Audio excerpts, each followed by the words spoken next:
So when we look at our internal valuation and the funding at which we can raise money for our balance sheet, we very much benchmark it on the basis of the funding round that was conducted in 2022. So we look at $8.5 billion as roughly where we're standing. Now, this particular funding round actually reflects the ongoing growth that SumUp has managed to achieve at the top line, as well as the fact that SumUp, over the course of the last year, has managed to move very much towards profitability. In 2023, we'll be EBITDA profitable over the course of the year. This is a fascinating business. I think a lot of people would have noticed those white devices when they go to pay, when they tap their cards, and they may not have realized that it's SumUp that's behind this. Where's the next level in terms of growth? What is the target in terms of what you're trying to achieve at this stage? Yeah, look, I think there's two areas for us. Originally, when the business was started 11 years ago, we were very much focused on enabling the smallest of merchants to start and run their businesses. And over the course of the years, we've really expanded that mission, and now we're increasingly going further up the value chain. As part of that, we've expanded from the devices that you mentioned into POS products. We have a business account offering now. And so what we're really offering to merchants is a broader ecosystem with which they can start, run, and grow their business. And so over the course of the next several years, there's two areas for growth. One is the expansion of that ecosystem in terms of adding more products. We've recently launched Tap to Pay in the UK and in the Netherlands, which enables merchants to effectively download the app and start a business without additional costs lowered on top. At the other end of the scale, we have our kiosk product, which is for slightly larger merchants, where customers can come in, order on the screen, and then pick up their coffee, for example. And so the breadth of that ecosystem is constantly expanding. And as over the course of the next several years, we'll look to add more and more products to that ecosystem. The second area of growth is really in geographic expansion. We're now in 36 markets globally, having launched Australia earlier this year.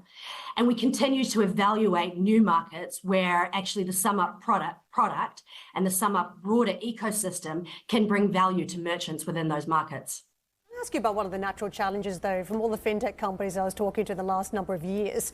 And nobody really accepted that there would be a slowdown in spending that would have consequences for the industry. And clearly that's happened, that you've seen consumers go from very strong post-pandemic spending to being slightly impacted now by the higher credit costs. But of course, so away from that pattern, there was also the second one where there was a natural movement for the industry because people were not paying with cash anymore. Nobody wanted to touch anything during the COVID phase. So all of these devices very much came to the fore. All those factors clearly must be having some impact now with the base effect waning at this stage.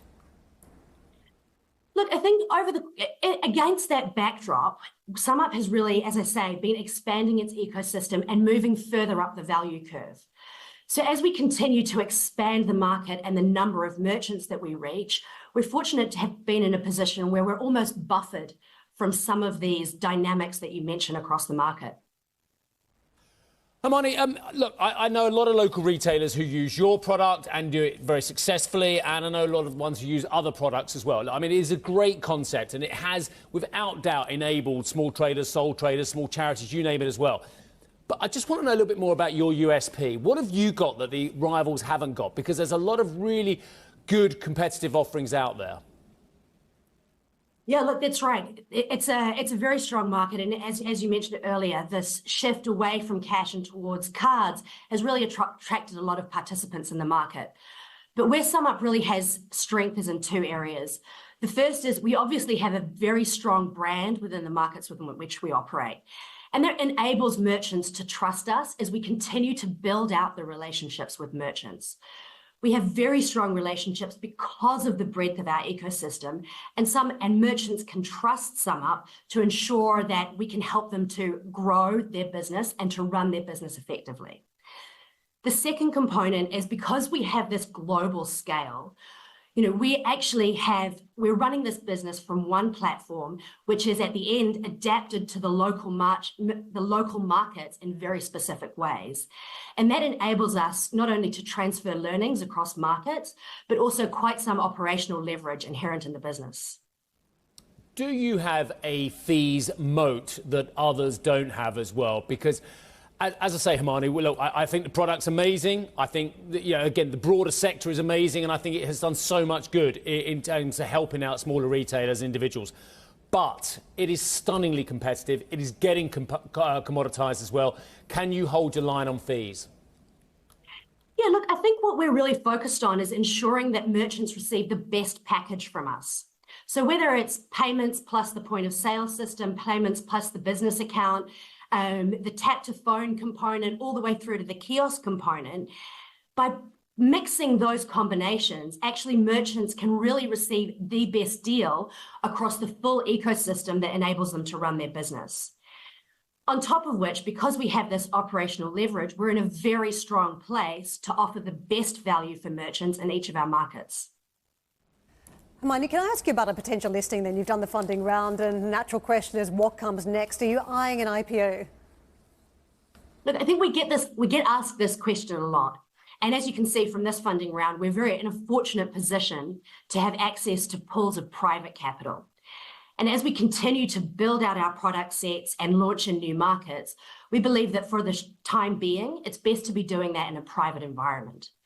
So while we continue to improve the operations of the business and make sure that we're actually at the gold standard for the way we operate, in order to be able to do an IPO at some point in the future, it is not currently on our roadmap. And just finally, can I ask you about crypto? Are you ready for taking crypto payments at this stage? Crypto is not something that we're focused on at the moment because we're very focused on the micro, nano, and the smaller merchants. And our presence is really in those places that have a physical location or an individual who turns up to teach, for example. So crypto is not something that's currently on our radar in terms of our specific roadmap.